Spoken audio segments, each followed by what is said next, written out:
Le nouvel émir du Qatar, le cheikh Tamim Ben Hamad Al Thani, sera donc reçu tout à l'heure par François Hollande. L'occasion de se demander si le Qatar n'est pas en train de se payer la France à bon prix. C'est la question qui fâche de 7h15 sur Europe 1. Pour y répondre, je reçois Alexis Bachelet, député socialiste des Hauts-de-Seine, mais aussi vice-président du groupe d'amitié France-Qatar à l'Assemblée. Bonjour Alexis Bachelet. Bonjour. On a le sentiment qu'avec ces milliards, le Qatar peut faire et acheter à peu près tout ce qu'il veut en France et que vous, les politiques, ne trouvez rien à dire. C'est un peu prends l'oseille et tais-toi. Non, je crois qu'il n'y aurait pas de raison de refuser au Qatar ou à tout autre État qui souhaite investir dans notre pays de le faire. Ou alors, il faut avoir de bonnes raisons.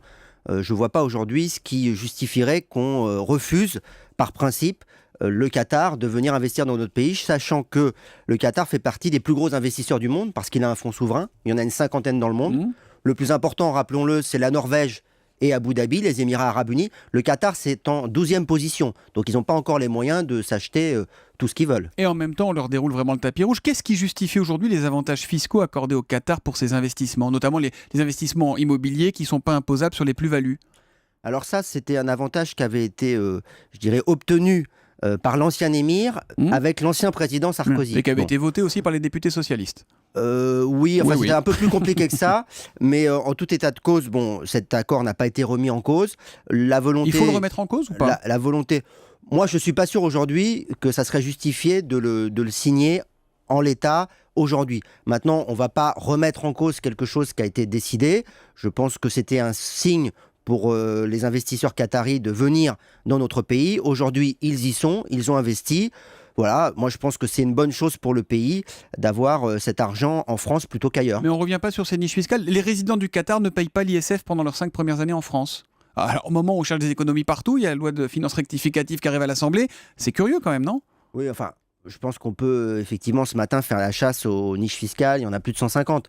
Je pense que c'est pas. C'est ce que fait le gouvernement de manière générale pour les Français. C'est pas l'essentiel du débat sur les investissements du Qatar en France. Je pense que l'essentiel du débat, c'est quels sont ces investissements. Est-ce qu'ils sont trop importants ? Et quelles limites il faut mettre ? Est-ce qu'il faut laisser, quand on voit le Qatar qui est dans le capital de Total, de ADS, de Veolia, est-ce qu'on ne touche pas aux intérêts stratégiques du pays ? Pour vous, c'est sans risque ? Ce qu'il faut donner, c'est les pourcentages. 4% chez Lagardère, Total. Ils sont à 12%. Ouais, c'est pas stratégique. Chez Vinci, ils sont à 7%. Chez Veolia, ils sont à 5%. Total, 3%. Vivendi, 3%. Donc on voit que c'est des participations minoritaires. Il n'y a aucune entreprise qui sont venues, ils ont tout acheté.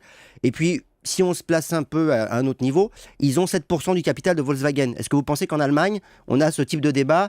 Ils ont 7% de Volkswagen, c'est pas n'importe quoi. C'est quand même le fleuron de l'industrie automobile. Est-ce que vous pensez que les Allemands ont peur du Qatar parce qu'ils ont 7% de Volkswagen ? Moi, je pense pas. Moi, je pense que les Allemands, comme les Anglais d'ailleurs, parce qu'il faut rappeler que les plus gros investissements qataris se font non pas en France, mais en Angleterre.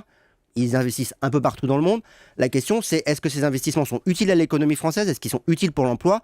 Moi, je prétends que oui. Je préfère que cet argent, qui de toute façon existe, le Qatar, c'est 50 milliards par an de recettes gazières et pétrolières. On préfère quoi ? Qu'ils aillent mettre leur argent aux États-Unis, en Angleterre, en Allemagne ? Mais est-ce que vous êtes totalement rassuré, vous, Alexis Bachelet, sur le rôle joué par le Qatar dans le soutien supposé à certains groupes terroristes ? Ça, c'est une vraie question.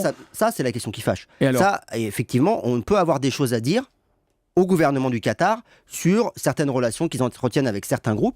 Et je pense qu'on est là aussi pour leur dire qu'il y a des choses qui peuvent nous plaire et d'autres qui peuvent nous déplaire. On est un tout petit peu hypocrite. On va essayer de leur vendre des rafales. On essaie de leur vendre des rafales. Et d'un autre côté, on se demande s'ils ne sont pas en train de soutenir l'État islamique en Irak et au Levant, les djihadistes qui sont en train de progresser en Irak. On n'a pas la preuve, mais les Iraniens notamment les accusent. Beaucoup de gens les accusent au même titre que l'Arabie Saoudite. Vous savez, il y a un proverbe qui dit on ne prête qu'aux riches. Donc c'est évident qu'à partir du moment où le Qatar a beaucoup d'argent, il a donc beaucoup d'amis, c'est comme ça, c'est la vie. Donc forcément, on peut lui prêter des intentions plus ou moins malignes. Moi, je préfère qu'on s'en tienne aux faits.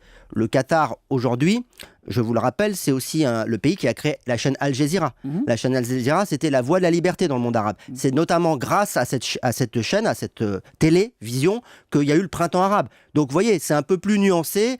On est d'accord, mais vous le disiez vous-même, c'est la question qui fâche, la question des liens entre des groupes terroristes éventuellement et le Qatar. Donc, est-ce que tout à l'heure, François Hollande doit dire au Qatar que c'est inacceptable si jamais il y avait des financements ou des soutiens du Qatar à certains groupes, et notamment des groupes terroristes, il faut qu'on puisse dire au Qatar que c'est inacceptable. Mais si on veut faire pression sur le Qatar, on a plus de moyens de pression s'ils investissent chez nous que s'ils investissent pas chez nous. C'est clair. Donc ça peut être aussi un moyen de pression pour nous. Donc c'est un peu comme avec la Chine, on prend l'argent et puis on dit au fait, vous n'oubliez pas les droits de l'homme. Hein. Non, on n'oubliera pas. Et à bientôt. C'est encore un autre sujet, mais on peut en parler. On peut parler de ce qu'on demande au Qatar, c'est-à-dire de mieux traiter les travailleurs migrants. Et là encore, il y a des progrès qui sont nécessaires.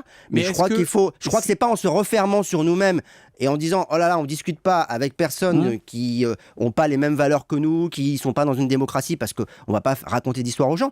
Le Qatar, c'est une monarchie, c'est pas une démocratie. Pour autant, si on commence à se couper de tous les pays qui n'ont pas le même régime politique que nous, on va plus discuter avec grand monde. François Hollande va demander très clairement au Qatar de ne pas soutenir indirectement les groupes djihadistes qui enflamment l'Irak ou pas? Oui, je crois que ça fait partie des messages qui sont passés par l'État français. Et on verra si c'est au menu du dîner de ce soir. Merci en tout cas Alexis Bachelet d'être venu en direct sur Europe 1 ce matin. Bonne journée à vous.